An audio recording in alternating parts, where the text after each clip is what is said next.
के जिंदगी भरी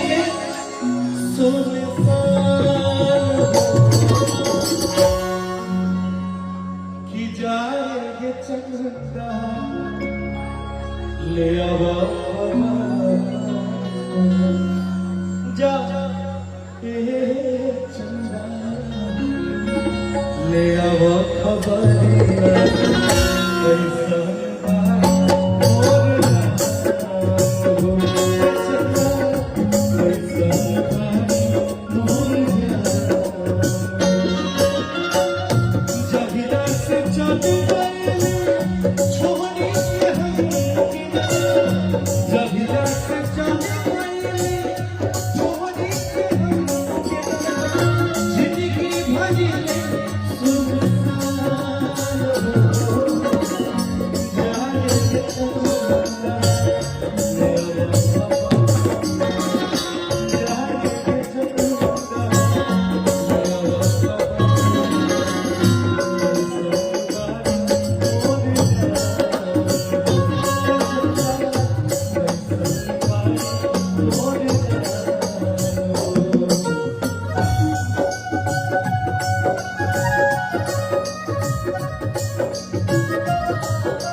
मुझे पक्का नहीं लेकिन इनको जरूर आता होगा।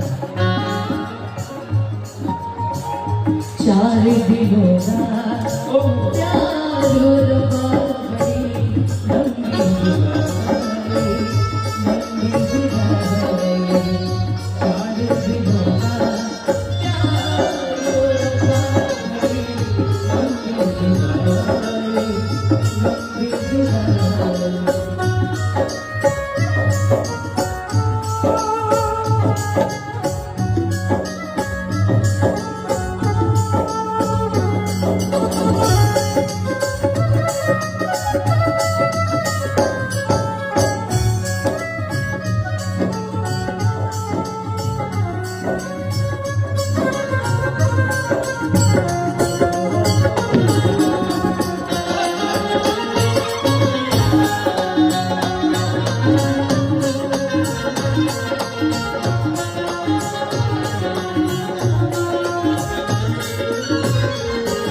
एक्चुअली मैं इस गाने की बहुत बड़ी फैन हूँ, आपको तो पता ही होगा भैया। ठीक है, आप यही बच्चे थे, आपको जाना नहीं कहीं। आप चलिए। सी शादी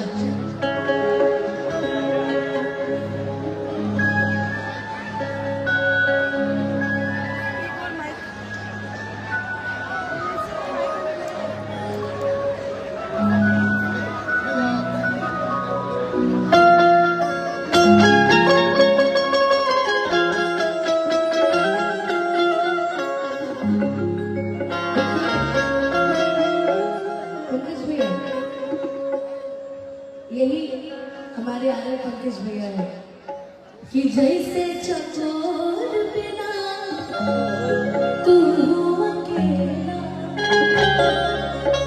पंकज के सही जिंदगी कटेगा, काहे मेरी देश हुई और कुछ मजबूरी, और ताप कुर्बानी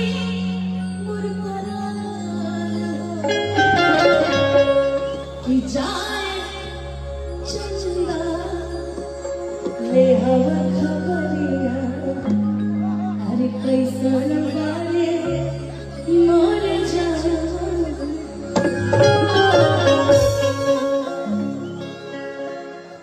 wish you a very very happy birthday Arya Pankaj भैया, मे गॉड ब्लेस यू। और आज भैया का जन्मदिन भी है, तो मैं चाहूंगी एक जोरदार ताली बजा दीजिए पंकज भैया के लिए।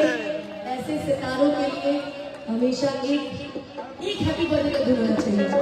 बार बार दिन ये आए, बार बार दिन ये आए, बार बार दिन ये आए, बार बार दिन ये आए, तुम जियो हजारों साल ये मेरी है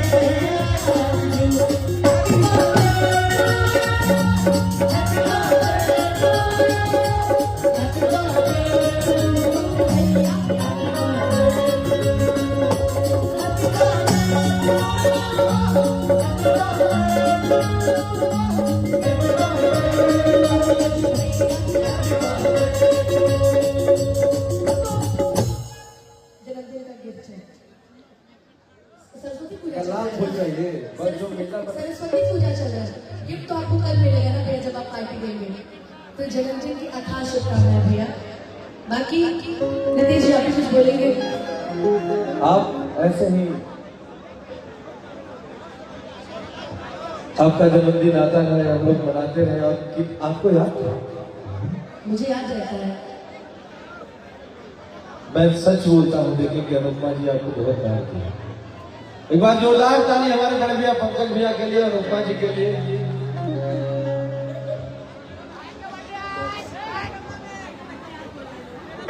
और नितेश भैया को और अनुपमा जी को भी बहुत बहुत धन्यवाद। और आप दोनों ने मंच पे हैप्पी बर्थडे बोला, इसके लिए तहे दिल से शुक्रिया। कल फ्लैट में भी बोलेंगे आप, बिल्कुल बिल्कुल बिल्कुल वेलकम। चलिए